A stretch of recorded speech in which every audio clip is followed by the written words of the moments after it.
Hey, yeah, so when you give God your yes and you start walking with God, the thing that I want to tell you is please get the voices of others out of your head. Learn you and learn why you care about others' opinions. If you care about like how people see you and view you, start digging deep and figuring out why, because that's the first thing I feel like you need to work on, because you're going to get attacked on this journey. People are going to say things and it's not going to be nice things because people don't understand. People that understand spiritually understand, but people that don't will mock you and talk about you and feel like if you don't have anything that you're nothing. And listen, let me tell you something. On this journey, having things, it honestly don't even matter if you're not spiritually rich, if you're not spiritually fulfilled with God. If you don't have God, like, you're not spiritually fulfilled, you're spiritually dead. And learning about the two Sauls, I'm seeing how they kind of go hand in hand. But then it's like when Saul was spiritually, before God turned Saul into Paul in the New Testament, like, he was spiritually dead. God had to awaken him. Like, we feel like, people, like, when you have everything, like, just live life. Like, when I had everything, like, it's cool. Like, you're doing it for everybody else. You can't see. Like, you can't really see what's around you. We blind to certain things. But when God got something in store for you, when you give him your yes, baby, things gonna change. You're gonna see everybody's heart. You're gonna see how people feel about you. And people, like, that you care about and that you love gonna be the ones that's, like, really not for you. They're just using you. And you're gonna have tough skin. And listen, I need to learn me and I need to focus on me. I don't care if you have to silence everything around you, but you're gonna have to get those voices, because they're not going to stop. It's only going to get worse as you go on the journey. And the Saul and Samuel, I'm learning, like, God, no matter if he was going to be an evil king or not, like, God have people in place to be certain things. Like, even if he had a heart for God, like, we can have hearts for God, but it's a choice. Like, you either want it or you can still, like, people will still be in their own way. People still want what they want. Like, man, I love God, I'm on fire for God, but man, I want this, I want that.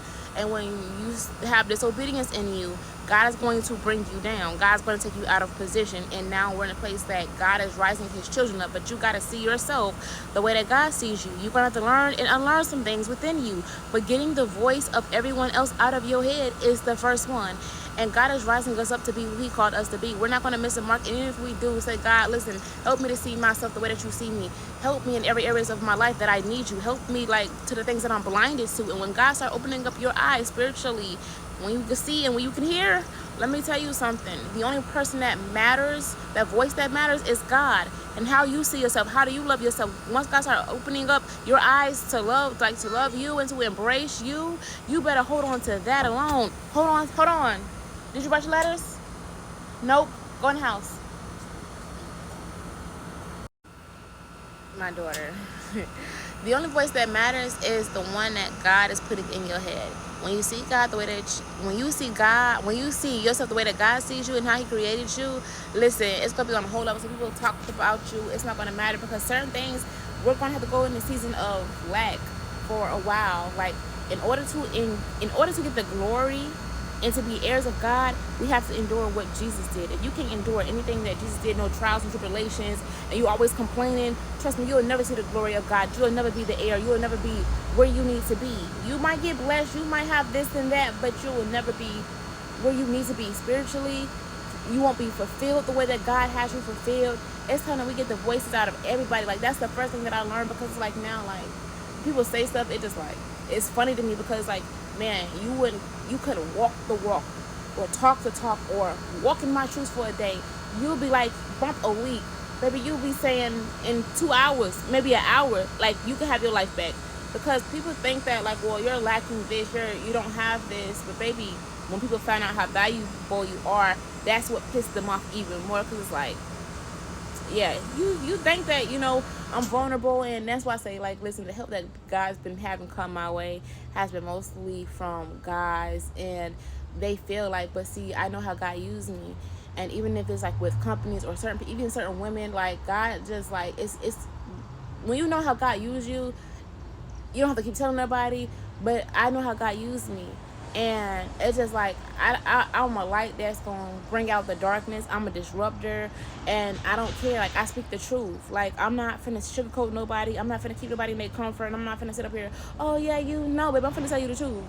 you want to lie, go to somebody else because I'm not for you. But in this season right here, get the voice out of your head of what others think about you. How do you see you?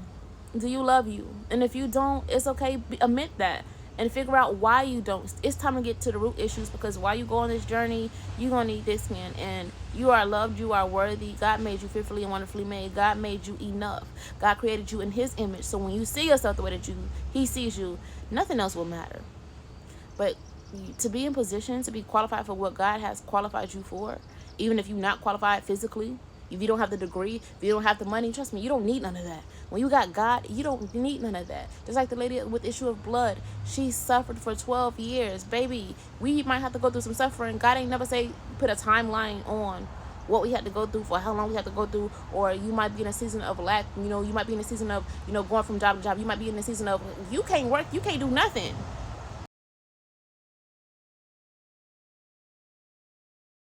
But I just want to say that you're beautiful, you're handsome, you're amazing, you belong, you're set apart, you're different, you misfitted, and it's okay. Be different, be unique, go through your journey, because I'm telling you, the beautiful things is the small things that we take for granted, and the people that you meet unexpected, the people that God's going to have you protect, the people that God's going to have you encourage, the people that's going to bless you, just the encounters, the things that you can receive and, you see differently. Having everything versus where I'm at now, walking with God, like, I love it like this. Yes, I want things to be like God, like, let's just go good, but I know that having God on my side is better than having anything else. He's my provider, he's my lifeline, he knows what we need, and he's going to come through at the time that we need it, even if it seems like things are just falling apart completely. Having God alone is everything. Like, there's no match for this. Like, there's no comparison to this ever. No one is like him, above him. Nothing can be beside him. Like, that first commandment, there should be no other gods but God. Baby, that's all I need. That's all we need. God's going to bring us through, no matter how long it takes. Enjoy life, and we miss that. We be so busy in a rush trying to do everything, but like in Ecclesiastes, everything is meaningless.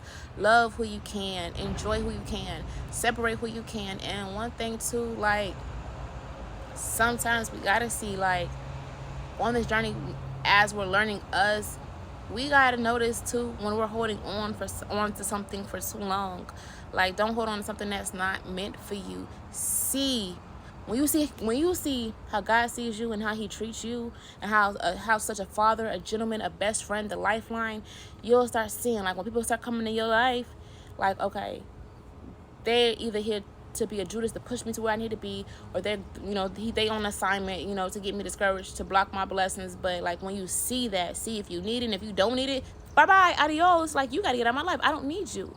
We only need God in life. Like, so if you walking on the walk alone, like, trust me, God gonna send you the people that you need when you need it, at the time you need it, because now he knows you spiritually, you're mature. If you ain't mature in anything else spiritually, that's what you need the most. When you're able to stand firm in God and God alone, and nothing can move you in this world, baby, that spot right there is, to me, is good enough. Because now, like, I don't need nothing in this world. I don't need you. I don't need your money. I don't need nothing, because listen, God is my source. When I need something, God said worry about day by day. Like, so we're going to worry about the day. We're going to enjoy the day. We're going to relax. We're going to clear our minds. We're going to work on us. We're going to have self-care days. We're going to take care of us, and we're going to water us. And how others see us, it don't matter. The only thing that matters is how you see you. And we are loved. Like, we're strong. We're brave. We're courageous. We're relentless. We're not giving up. We're not missing anything. When opportunities and things miss us, when people miss us, like, when you're valuable, you're never a loss to the things that try to remind you that you're a loss to them. Oh, well, you want nothing, and they try to go find better. Baby, you were the valuable one. So love you and see yourself the way that God sees you, because he loves you. You're his prized possession. That man paid a ransom for you. Understand? If people can't pay a ransom for you, they don't deserve you. Like he say, Ephesians, people should lay their life down. Like, if people can't lay their life down for you and you do it for them, it's time to reverse that and just focus on you, because you matter at the end of the day.